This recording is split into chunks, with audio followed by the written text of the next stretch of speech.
أعوذ بالله من الشيطان الرجيم. بسم الله الرحمن الرحيم. السلام عليكم ورحمة الله وبركاته. وجمال حسن كو مركان إن شاء الله وحان قلينا إن شاء الله عشر كقلنا بلابنا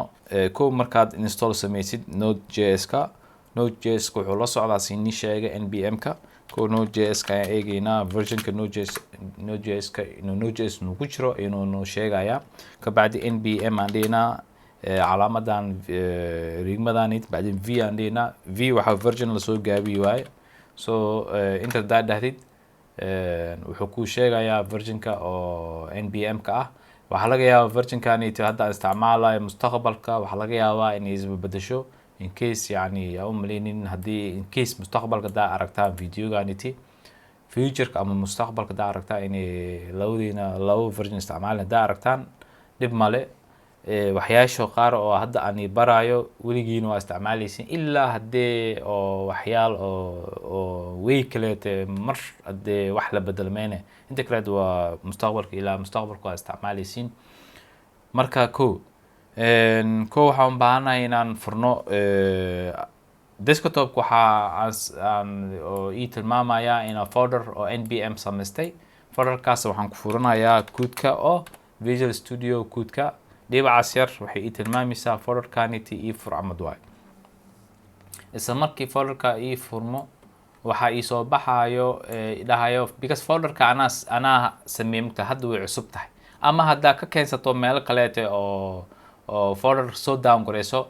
Visual Studio Code wuxuu ku weydiinayaa folderka ma aaminsan tahay because mar waxa dhici karto virus waxyaal qaar oo wax soo yani sameynayaan oo adigana dhaawac ku keenayso marka laakiin anigu waa ogahay in aniga aan samaystay folderka anigu ogahay inay tahay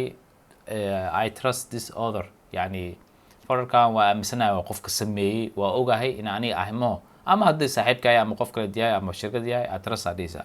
hadii aad aaminsan tahay in wax dhaawac ku keenin trust ila that's it wax kale ma jiro kabacdi horta waxaan clear aan dhaho clear waxyaashan saas u badan waa clear gareynaya ko waxa u baahanahay markii ko wax sameynaysa package json markii sameynaysa npm ayaa raalnaqo npm بعدين init ayaan dhihina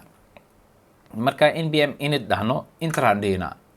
interkaas markaan wuxuu weydiinayaa because of shaashada aad u yar yahay waxaan insha Allah sameynayaa inaan wax yar weyneeyo wuxuu sheegayaa inaad sameynaysid package json file ah oo information badan aad geli kartid waxyaal information oo iska caadi ah ay ku weydiinayaa ko wuxuu ku weydiinayaa package name-ka hadda application kan aad sameynaysid magacaad rabtid oo application ka maxaa ugu yeeray ani marka koowaad waxa folderkayga waxaan u bixiyay npm isla markii wuxuu arkayaa package name kan folderka npm inuu yahay haddaad rabtid inuu magacaaniti inuu qaato wax inta ku dareyso waxyaal saas wax dhum ku dareyso folderka magaciisa oo qaadana laakiin hadda leedniyo folderka magaciisa ma rabiye waxaan sameynayaa application magac u bixiyo waxa laga yaabaa below okay below that's it interandina wuxuu idoo sorry name can no longer contain capital letters wuxuu hadda waxaan arkayaa inuu wuxuu idooyaa capital letter ku bilaw kartid small letter na ku bilaawno below okay enter kabacdi versionka oo applicationka because versionka wuxuu tilmaamayaa applicationka markaad dhisaysid ama application this website this back in this front in this version kaasiti waxa la soconaysaa hadii wax ka bedeshid because versionka xataa waan ka hadlayaa waxyaasha oo versionka micnada leeyahay wuxuu u baahan yahay dad waxa jira dhaayniyo version 1 mari waxa rabo version 2 araba inaan ka dhigo version 2 aan ka dhigaya ama version 3 aan ka dhigaya dardu waa bedel kartaa version xataa waa ka bedel kartaa laakiin badnaan markii wax cusub yahay hadda bilaawis version 1 ku fiican ku bilaawdid oo hadhowtiina even xataa yani it's not يعني wax isbedelayo ma jiro de law 3-4 daqiiqo laakiin version 1 waxa fiican the first time at the application means version 1 aad ku sameeysaa fiican just waxaan ku qorayaa inta inaad bedeli karto version ka xataa inta aan dhaaya tan wuxuu ku weydiinayaa description-ka, wuxuu ku weydiinayaa application-kaada yani wax yar yani muxuu ku saabsan yahay, adiga is xasuusinaysa ama qofka duu qof kale isticmaalaya xataa wuxuu ogaanayaa application-kaniti waxa u dhistay wuxuu yahay. waxaan sameynaa 10 npm. waa ogahay micno kama siinayso ani application-ka aan sameyn, laakiin wax kaleed aan ku qori karo ma jiro because of ani 10 oo npm isticmaalin aan baranayn waay. intaan dhihina entry point index.js isla markii because markii isticmaalaysid application ama software sameynaysid always waxaa lagaa rabaa script oo javascript inaad ku bilaabdid. entry point meesha kulli oo scriptyaasha dhan meesha isku imaanaya dhan inaa hal script u haysid waay, taas oo isla markii ku boobsiinayo index.js la dhahayo.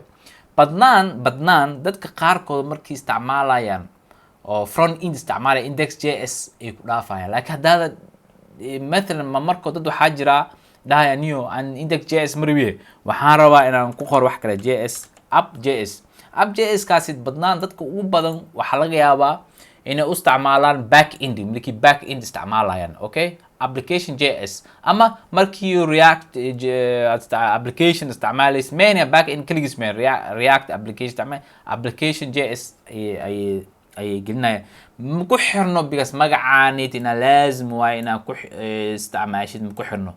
yani just dadka badnaan yani waxay u fahmayaan markii application yahay inuu back end ina isticmaalaysa ama ina application kaleeto oo kamid oo waxyaal kaleeto adiga wixii rabto ku qori kartaa, wax oo dhib ma jiro, just adiga as long adiga maskaxdaada oo wax kuugu fahamsiinaya ku qori. laakiin dadka qaarkooda index-ka waxay u isticmaalayaan because of front endiga isticmaalaya index.js oo javascript vanilla camad ka markii isticmaalaysa mathalan react iyo back end waxyaashaas camad ayay ku qorayaan, laakiinse ma ku xirno inaad waxaan sidaan u isticmaashay. laakiin dadka qaarkooda si wax oo easy u noqdo. intaan dhihina test command waxa hadda marka hadlayno laano waqti يعني مين وقتنا تيست كومانديغاسيتي wuxuu taraay dhan had waqtigiis meen npm aan isticmaalayna just intraan dhahno. git repository waxa waaye waa ogtiin haddaada application-ka inaad sameynaysa haduu rabtid oo meel link oo git repository u samaysay intaad geli kartaa, just wax aan hadda oo sameynayno ma ahayn, laakiin hadhuuti waa bedeli kartaa waxyaashan dhan hadda aan kababoodayo gadaalne waad geli kartaa. keyword-ka waxay ku xiran tahay application-kaniti. keyword waxa waaye mathalan kasoo qabo haddaada maanta npm markii isticmaalaysid wuxuu leeyahay meel oo website uu leeyahay, website-kaasa waxyaal badanaa jiro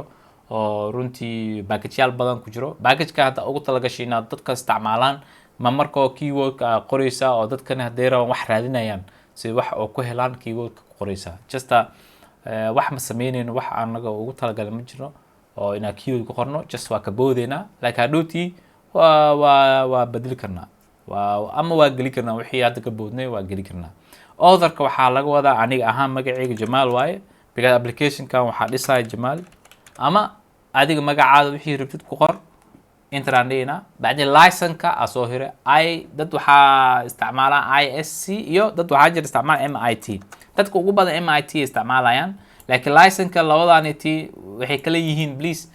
google haddaad aadid fiiri isc iyo mit was different haddaad aadid way ogaanayaan, laakiin ani waqti marabina ku dhumay intaan dhihina. isla markii inta aadid isla markii wuxuu kuu sheegayaa waxyaashan hadda aad ku qortay dhan wax oo saxsan miya yani ku saxsan yahay yes waay. haddaad ku saxsan yahay dhihina isla markii yes dhaan meesha midda waxaa soo baxayo package.json inaas ayuu noo sameynaya. markii haddaa inta imaan aan furno waxaan inta ka arkaynaa magaca anaga bilaaw marka hore magaca oo npm jida ayuu noo soo bixi, laakiin anaga magaca waa bedelnay. version-kii 1-kii ahaayo waan ka bedelnay, version-ka 2 camal aan ka dhignay. iyo waxaan wax yar haddaan kan yarayo kama u baahnayna waxaan inta ku qoran description-ka waxaan sameynaa 10 npm. main-ka waan bedelnay app.js aan ka dhignay oo markii nu weydinayo because main entry point-iga. script-kane waxaa waaye si nii sheegay hadhowti waa bedeli kartaa wixii rabtaa ku qori kartaa because script testiga waxay ku xiran tahay haddaad test isticmaalaysa laakiin waqtigiisa meen anaga npm ayaan baranaynaa marka sidaan ayaa wax loo sameeyaa laakiin hadda kan waan delete gareynayaa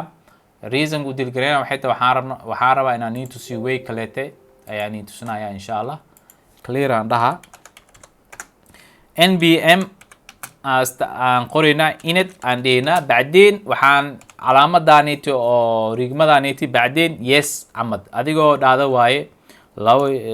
calaamad naaqad yes adoo dhahda waaye badnaan saasaa run yani saasaa loo qoraa laakiin ma markoo waa lasoo gaabaya markii lasoo gaabanayo hal calaamad bacdeen y ayaa qoraynaa badnaan qaar saasay u qoraan qaarna magaciisa dadna saas u qoraan because yani waa lasoo gaabiya isagoo short ah yes dana isla markii inter dhaho yani wixii weydiinayay maxaa rabtaa packageka magaciisa maxaa rabtaa magac u bixin lahayd virginkee rabtaa dhanna weydiinaya isla markii automatically wuxuuna siinayaa defaultkiisa yani package jasonka defaultkiisa na siinaya taasoo runtii magaciisa wax kasta noo boobsiinayo hadda cashirkaani qaybtan koowaad halaan ayaan rabaa inaan insha allah ku dhameeyo qaybta kaleeto aniga hadda aan rabo inaan galo waxaa rabaa yani markii initkan isticmaalo waxaan rabaa inuu automatic ahaan oo inta magaceyga mathalan jamaal xasan inuu igu jirnaado iyo license haddaan ka helin isc haddaan rabin mit inuu inoqdo automatic ahaan oo save gareeyo as a default ahaan ayaan insha allah baranaynaa si loo sameeyo marka cashirkan hadda saasaan ku xirana si hadhowtii oo cashir badan noo noqonin tartiib gobol oo nooga go-o insha allah khayr aan rajeynaa assalaamu calaykum waraxmatullahi wabarakaatu